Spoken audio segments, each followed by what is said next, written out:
Las mañanas de Radio Nacional de España, con Alfredo Menéndez.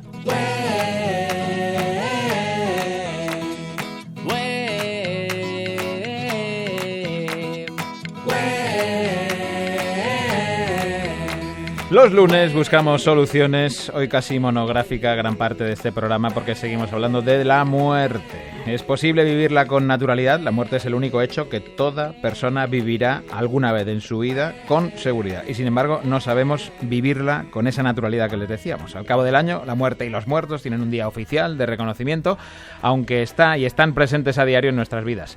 Sabios de todas las épocas sitúan a la muerte en oposición al nacimiento, que no a la vida, como puerta de entrada y de salida. Si bien es cierto que las creencias religiosas en este caso son fundamentales. Pero más allá de si tenemos una concepción trascendente de la vida o no, aprender a vivir para aprender a morir parece lo más sabio que durante una vida se puede hacer. Con Marta Romo vamos a intentar aclararnos para saber cómo poder vivir para que cuando llegue la muerte la aceptemos con naturalidad. Hola, ¿qué tal, Marta Romo? Buenos días. Buenos días. ¿Todo esto que he dicho es posible? ¿Se puede vivir la muerte con naturalidad?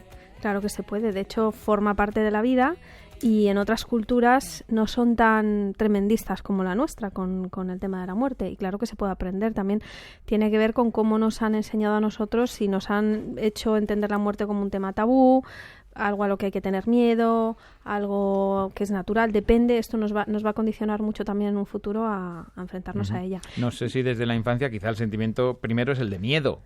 O sea, se tiene miedo a la muerte. Bueno, los niños realmente no tienen ese miedo porque todavía no tienen la capacidad de abstracción. De hecho, somos los seres humanos adultos. De hecho, los adolescentes tampoco tienen todavía esa conciencia de muerte. Hay un estudio muy interesante que dice que sobre todo las mujeres y tienen más miedo a la muerte y en edades entre los 25, 28 hasta los 40, fíjate que no es al final de la vida, sino en esa etapa media, cuando más miedo tenemos a la muerte. Y de hecho hay un 2% de la población que tiene una fobia que está estudiada, que es la tanatofobia, que es ese miedo constante a morir que cada día tienen estas personas. ¿Qué crees, ¿no? que vas a salir de casa y te va a caer un piano encima y te vas a morir mañana? Se recrean imaginándose en posibles muertes. ¿Los hombres tienen ese mismo perfil de edad? Me decías que según un estudio... Sí, el mismo perfil, hombres y mujeres. Lo que pasa es que hay más mujeres.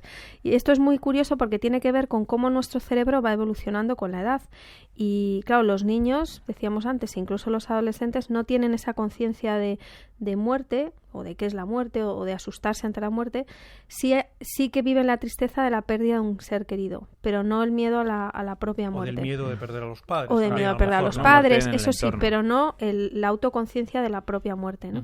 Están tan llenos de vida que no lo conciben. Y luego, por otra parte, nuestro cerebro también, con la edad, termina de madurarse como a los 20 y pico años. En algunos casos. En algunos casos tarda más, pero bueno. En algunos casos. En algunos no termina toda la vida. El proceso es lento, maduración lenta. Y esto quiere decir que, sobre todo, la parte que termina de formarse el cerebro, que es toda la corteza prefrontal, esta parte que está justo encima de los ojos, es la que nos ayuda a abstraernos, a entender cosas abstractas, a hacernos preguntas, ¿no? Y sobre todo da una línea temporal a la vida, nos hace conscientes del pasado, del presente y del futuro, que suele ser incierto, ¿no? Y por eso, hasta que no tenemos todo nuestro cerebro desarrollado, no somos conscientes realmente de esa autoconciencia de la propia muerte, ¿no? Y por eso hasta esas edades no llega esa preocupación o ese miedo, ¿no? Supongo que lo que más preocupa a medida que vas creciendo o vas cumpliendo años es el miedo a cómo morir, no tanto a la muerte, claro. ¿no? Me imagino. Sí, dicen en el estudio que os contaba que los miedos están relacionados, por un lado, al dolor, a lo incierto, el mero hecho de no saber cómo vas a morir genera ansiedad, y también el miedo a la falta de control en esos momentos en los que a lo mejor tú pierdes la conciencia o la capacidad de decisión y que otros decidan por ti. Por eso yo sugiero, aunque suene un poco extraño, que a determinadas edades tengamos un plan de muerte. Un plan de fin de vida, decir, oye, pues yo quiero que con mis órganos donarlos sí o no, quiero que me prolonguen esto, que no, que tal, alimentación artificial no, en casa, en el hospital. O sea, tener ese tipo de cosas habladas con tu familia y claras o escritas de alguna manera, porque es una manera también de controlar ese miedo posible. Fíjate que a lo mejor muchas veces los miedos propios hacen que decías morir en casa o morir en el hospital. Hay una diferencia abismal entre lo uno y lo otro para quien está en ese trance, de estar en tu entorno, en tu sitio, con con lo que ves habitualmente, y hay veces que algunos médicos les tienen que decir a la familia, llévenselos a casa, llévenselos a casa, que mueran en casa, ¿no?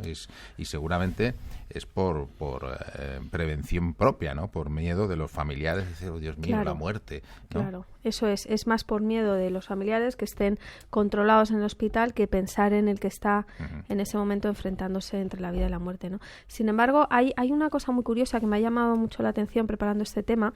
Escuché una charla de estas que hay TED, que son muy interesantes, que animo a los oyentes a que la busquen. ¿Qué es una charla TED?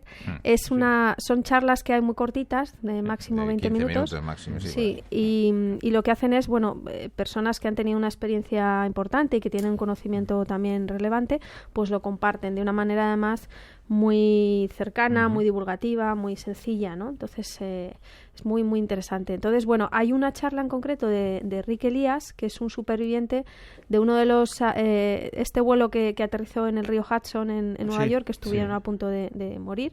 Y entonces él cuenta, cómo fue su experiencia, ¿no? Y dice que realmente morir no da miedo. Dice, es muy curioso porque cuando estábamos en ese momento de que nos íbamos a estrellar, que el piloto dijo prepararse para el impacto, imagínate estar en un avión y escuchar esta frase. Sí. ¿De qué estar hablando? Yo lo pienso y me pondría histérica. Pues dice que no. Dice que ni él ni nadie a su alrededor se puso a gritar ni histérico, y entonces él llegó a la conclusión que morir no da miedo, da mucha tristeza. Dice, da mucha tristeza porque quieres vivir, pero no te da miedo. Y entonces es muy curioso porque nos pasamos la vida, algunos más que otros, con ese miedo, ¿no? A la muerte, al dolor y tal, para luego que a lo mejor no lo tengas, ¿no? Porque es más una anticipación. El miedo es una anticipación de algo que va a suceder y no tanto lo que va a suceder, ¿no? Por eso se puede combatir. ¿Qué papel juegan las creencias religiosas en todo esto? Sí, aquí ayudan muchísimo. Yo todo lo que he estado leyendo y incluso por experiencia personal, en tener una creencia en algo más grande que tú, o en una vida más allá de la muerte, ¿no?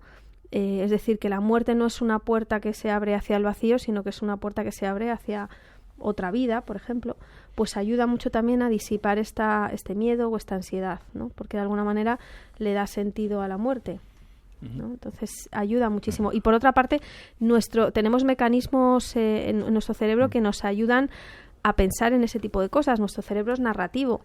Entonces, más allá de si creemos o no creemos en que hay algo más o lo que sea, nuestro cerebro necesita inventar historias para tranquilizarse. Y esto ayuda, tanto a nivel espiritual como a nivel psicológico como a nivel biológico, ¿no? Entre esas historias recuerdo la época, hace unos 30 años así, que empezaron a salir aquellos libros de vida después de la vida, hablando un poco de experiencias de gente que moría y después volvía a latir su corazón y contaban lo que había pasado, ¿no? Que aunque no fuera una cuestión religiosa, eso ayudó a mucha gente a tranquilizarse, a decir, pues parece que hay un túnel, que hay una luz muy bonita, que vas a no sé qué sitio. Luego sale otro libro diciendo que no era para tanto, que también había malos rolletes ahí arriba, ¿no? Sí. Recuerdo esa época también, que fue curioso. Sí, es verdad. Oye, y hay una cuestión también, de todas formas, que es que la muerte es el fracaso del instinto de supervivencia, ¿no? O sea, lo llevamos desde las cavernas, ¿no? Y yo creo que lo más racional o lo que más nos debería identificar a lo mejor a los seres humanos con respecto a los animales es que nos suicidamos. Es que lo más racional es decir, venga, voy a acabar con el instinto de supervivencia matándome, ¿no? No lo sé. Bueno, el tema del suicidio es un tema bastante tabú en el mundo en general, sobre todo en nuestro país. Y la verdad es que las estadísticas son tremendas y no se habla de este tema, no se ayuda muchas veces a personas que están en ese punto, ¿no? Y realmente sí, no sabemos qué mecanismos acontecen en el cerebro para llevar a una persona a estar tan desesperada que quiera acabar con la vida o con el sufrimiento. Yo creo que estas personas no tanto quieren acabar con la vida, sino con una situación que les provoca mucho dolor y mucho sufrimiento, ¿no? Algunas teorías, algunos expertos hablan de que hay algún mecanismo que no funciona bien en ese momento y que hace que se rompa ese instinto de supervivencia. Otras personas dicen que no, que otros estudios hablan de que no, que una persona que se quita la vida está en su sano juicio. Bueno, esto realmente, como no se invierte, como es un tema tan tabú... Sí, porque dice que se fomenta, ¿no? También, que cuando se habla de eso ello dicen, se fomenta. que el efecto contagio, ¿no? Cuando se en los propios medios. Sí. Oye, no sé si podríamos decir que a lo mejor la experiencia de la muerte es distinta, por ejemplo, en las grandes ciudades comparada con los pueblos pequeños, donde puede que haya una relación mucho más natural con esos hechos, y donde incluso se sigue anunciando ha muerto no sé quién, vayan ustedes al velatorio no sé dónde. Quiero decir que de alguna forma la muerte es algo mucho más compartido, mucho más social, que en la gran ciudad, donde es casi una experiencia individual y de muy poquitos. Cierto, de hecho en los pueblos normalmente el cementerio está a la vista, cerca de aquí. En las ciudades, pues bueno, sabes dónde está aquí en Madrid, el cementerio de Almudena, el no sé qué tal, pero está como que no forma parte de, pasas por ahí, no. Pero en los pueblos es algo que está muy cercano, que la gente va andando a hacer el velatorio y van andando detrás del féretro. Es algo social que les ayuda también a tener ese contacto y esa realidad con que la muerte forma parte del día a día, ¿no? Y luego en otras culturas, en México, por ejemplo, que celebran también el Día de los Muertos, no lo celebran con nosotros, como nosotros, que vamos a llevar flores y te pones triste y tal. Ellos lo celebran con una fiesta. De hecho, hace una comilona con la comida que le gustaba al difunto y lo viven de otra manera, ¿no? O en otros países los cementerios son de colores, por ejemplo, ¿no? Estoy pensando en Guatemala, por ejemplo, ¿no? Que aquí vas a un cementerio y es bastante tétrico muchas veces, ¿no?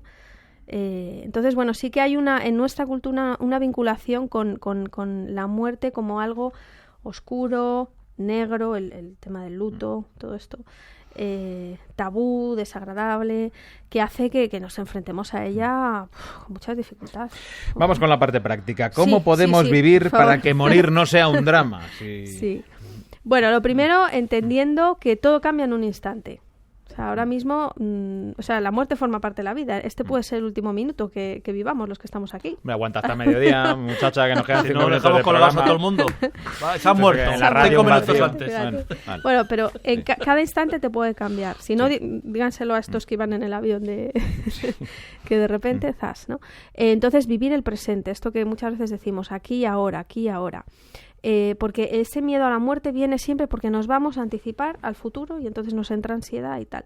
Entonces, otra recomendación muy práctica es cuando tengas esos pensamientos ansiosos y de miedo y tal, o te empieces a comer la cabeza con cosas raras, apúntalo para que veas, por un lado, el reflejo de tu pensamiento, es decir, que cuando vemos las cosas por escrito muchas veces las entendemos mejor que cuando le estamos dando vueltas, ¿no? Entonces, apuntarlo y ver qué acontecimiento ha sucedido justo antes de tener ese pensamiento que lo ha provocado. Porque probablemente haya algo en alguna situación que te desencadene y haya alguna relación. Eso es.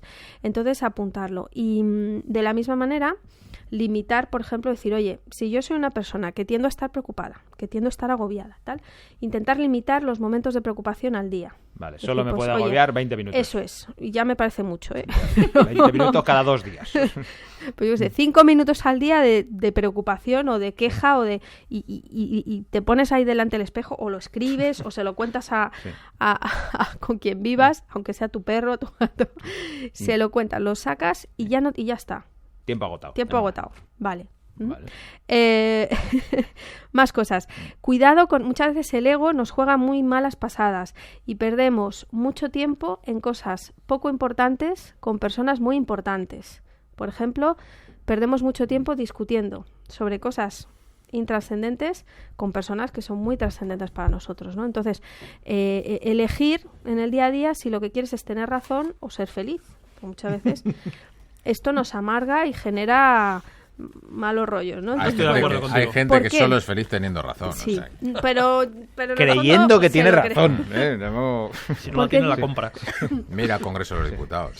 Cosas que se dicen. Es que ese es un mundo aparte, esto nos daría para otro.